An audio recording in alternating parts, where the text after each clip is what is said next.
Money और आज हम बात करेंगे आर्टिकल्स। आर्टिकल्स बहुत बेसिक ग्रामर है बट इम्पोर्टेंट है, बहुत बहुत इम्पोर्टेंट है, क्योंकि हर जो हमारा वर्ड होता है वो मस्कुलिन, फेमिनिन, न्यूट्रल कुछ भी होता है ना, तो हमें उसे वैसे ही याद करना पड़ेगा। 10 कहाँ है वैसे ही हमें याद करना होगा। उसका कोई कैलकुलेशन नहीं होता पर टेबल होता है। वो टेबल कैसे काम करता है, क्या उसके प्रॉज एंड कॉज हैं, वो इस वीडियो में समझाया गया है विद लॉट ऑफ एग्जांपल्स। बाकी आप इसको प्लीज एंड तक देखें बिकॉज इसमें काफी एग्जांपल्स हैं और जर्मनी से रिलेटेड, यूरोप से रिलेटेड कोई भी डाउट हो यू आर मोस्ट वेलकम। आप हमारी जर्मन क्लासेस डेमो भी ले सकते हैं, हमारे व्हाट्सएप ग्रुप को भी आप ज्वाइन कर सकते हैं। Thank you so much for watching this video and please don't forget to subscribe and like my video. Thank you. Article der, die oder das. Article हमारे 3 तरह के होते हैं। Bestimmt Artikel, unbestimmt Artikel and negative Artikel. Bestimmt Article 3 तरह के होते हैं। Bestimmt Article यानी कि डेफिनेट आर्टिकल इंग्लिश वाला जिसको हम द कहते हैं।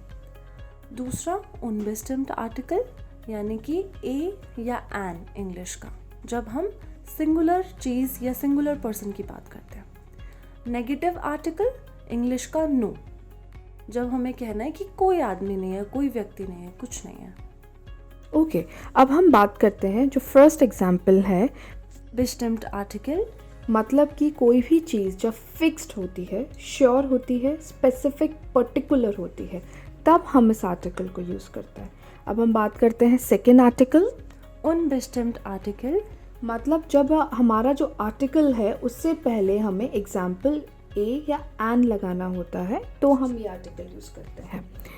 अब ये आर्टिकल 2 तरह का है, जब कोई चीज़ फिक्स्ड नहीं होती और जब कोई चीज़ से पहले, क्या ये सिंगुलर और नंबर्स ना, जब कोई भी चीज़ फिक्स नहीं होती तब हम unbestimmt आर्टिकल यूज़ करते हैं और ये बेस्ड होता है सिंगुलर पे, ओनली सिंगुलर पे। इसका कोई प्लूरल फॉर्म नहीं होता क्योंकि ए और एन का मतलब ही होता है 1। और नेगेटिव आर्टिकल में नेगेटिव आर्टिकल का मतलब no, when there is nothing, there is no person. Okay, अब हम थोड़े एग्जाम्पल्स के साथ इनके यूसेज चेक करते हैं। bestimmt आर्टिकल यानी कि डेफिनेट आर्टिकल मास्कुलिन में होता है देयर, देयर मान, द मैन। न्यूट्रल में दास, दास बुक। The book. फेमिनिन में दी फ्राउ, द विमेन। एंड प्लूरल में भी दी। प्लूरल केस किसी भी चीज़ का हो, मेल, न्यूट्रल या फीमेल, प्लूरल का आर्टिकल हमेशा दी रहेगा। दी मैनर, दी ब्यूशर, दी फ्राउन। Means the man, the book, the women. Please एक चीज़ का ध्यान रखना, इसमें आर्टिकल्स से के साथ ही आप अपना वोकैबुलरी बिल्ड करना। अगर आप बिना आर्टिकल्स के अपनी वोकैबुलरी बिल्ड करोगे तो प्रॉब्लम हो जाएगा आपको। तो always remember the words with an article, बहुत बहुत ज़्यादा इम्पोर्टेंट है ये बात। अब देखते हैं सेकेंड आर्टिकल। unbestimmt आर्टिकल यानी कि इनडेफिनेट आर्टिकल ऑफ इंग्लिश, ए या फिर एन। मैस्कुलिन में होता है आइन, आइन मान। A man. न्यूट्रल में आइन, आइन बुक। A book. फेमिनिन में आइना, आइना फ्राउ। The women. अब आप अ विमेन। अब आप ध्यान रखना कि आइन की जो स्पेलिंग है, इट्स आइन मस्कुलिन में, न्यूट्रल में, लेकिन जब आईना आता है तो उसका स्पेलिंग भी चेंज हो जाता है। So this is something very important जो आपको याद रखना होगा। थर्ड टाइप है नेगेटिव आर्टिकल, मतलब नो ऑफ इंग्लिश। मैस्कुलिन में होता है काइन, काइन मान। No man. न्यूट्रल में काइन, काइन बुक। No book. फेमिनिन में काइना, काइना फ्राउ। No women. And plural case again same, किसी भी चीज़ का प्लूरल हो, मेल, फीमेल या न्यूट्रल, काइना रहेगा। काइना मैनर, काइना ब्यूशर, काइना frown. No man, no books, no women. अब इसमें आप स्पेलिंग का इसमें भी प्लीज़ ध्यान रखिएगा कि मस्कुलिन और न्यूट्रल में काइन है। फेमिनिन और प्लूरल में चाहे कोई भी प्लूरल हो, नेगेटिव आर्टिकल का काइना आ जाता है। तो just keep it in mind, मतलब माइंड में आप अपने रखिएगा सबकॉन्शियसली ना।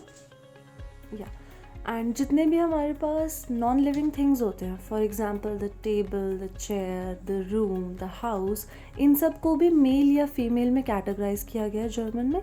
इसीलिए हर वोकैबुलरी जो आप लर्न करते हैं उसको आर्टिकल्स के साथ लर्न करना इम्पॉर्टेंट है। Let's see some examples. जो एग्जाम्पल्स इम्पोर्टेंट है, हर आर्टिकल के साथ हमने एग्जाम्पल्स दिए हैं। तो अब हम डिस्टेंट आर्टिकल का एग्जाम्पल्स देखेंगे। Der Mann sitzt. मतलब आदमी बैठा है। Das Buch ist auf dem Tisch. किताब मेज पर रखी है। तो हम बुक को Buch कहते हैं। और टेबल को Tisch. Die Frau ist groß. महिला लंबी है।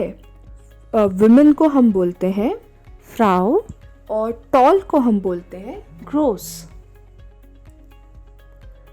Die Bücher sind teuer. किताब महंगी है।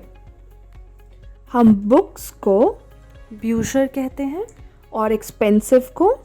teuer. ये सेकेंड एग्जाम्पल है और हमने इस सेकेंड एग्जाम्पल के साथ भी थोड़े से एग्जाम्पल्स आपको दिए हैं ट्रांसलेट करके। Unbestimmt Artikel मतलब indefinite. Ein Mann sitzt. एक आदमी बैठा है। Ein Buch ist auf dem Tisch. एक किताब मेज पर है। Eine Frau ist groß. एक महिला लंबी है। अब हम थर्ड एग्जाम्पल पे जाएंगे जो है आपका negative article. Kein Mann ist im Raum. कोई आदमी कमरे में नहीं है। Kein Buch ist auf dem Tisch. कोई किताब मेज पर नहीं है। Keine Frau ist anwesend. कोई महिला यहाँ नहीं है। Es gibt keine Bücher. कोई किताब नहीं है। तो आप होपफुली आपको ये आर्टिकल समझ आ गए हो। बाकी एग्जाम्पल्स के साथ साथ प्लीज़ आप इसको एक बार लिखना, उससे थोड़ा और अच्छा आपको आइडिया हो जाएगा।